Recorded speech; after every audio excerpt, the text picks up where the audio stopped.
کو رات کی تاریکی میں منہاج القرآن انٹرنیشنل کے مرکز اور ڈاکٹر محمد طاہر القادری کے گھر پر پنجاب پولیس کے تشدد سے 12 سے زائد افراد کی شہادت کے خلاف پاکستانی قونصل خانہ فرینکفرٹ کے سامنے منہاج القرآن انٹرنیشنل فرینکفرٹ کے زیر اہتمام احتجاجی مظاہرہ کیا گیا، جس میں فرینکفرٹ سمیت جرمنی کے مختلف شہروں سے پاکستانیوں کی سیاسی، سماجی اور مذہبی تنظیمات کے رہنماؤں، کارکنان اور پاکستانی کمیونٹی کی بڑی تعداد نے شرکت کی،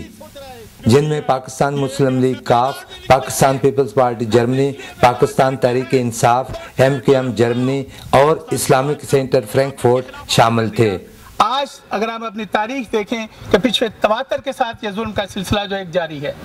حسینیت کا پیغام بھی ہے اور یزیدیت کے ماننے والے بھی حسینیت کے خلاف کھڑے ہیں۔ آپ تمام حضرات مبارکباد کے مستحق ہیں کہ آپ نے باطل کو چھوڑ کر حق کی آواز پہ لبیک کہا۔ اس کے علاوہ منہاج ویمن لیگ فرینکفرٹ اور مختلف شہروں سے پاکستانی خواتین اور بچے بھی اس مظاہرے میں شریک ہوئے۔ اس موقع پر ڈاکٹر سعیدہ شاہد کا کہنا تھا کہ جو لوگ ماڈل ٹاؤن کے سانیہ میں شہید ہوئے ہیں، ان کا خون رائے گا نہیں جائے گا، کیونکہ ظلم پھر ظلم ہے، بڑھتا ہے تو مٹ جاتا ہے،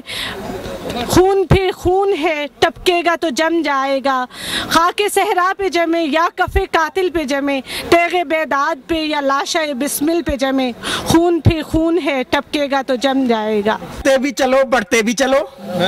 آپ لوگوں کے لیے کٹتے بھی چلو بڑھتے بھی چلو، بازو بھی بہت ہیں سر بھی بہت،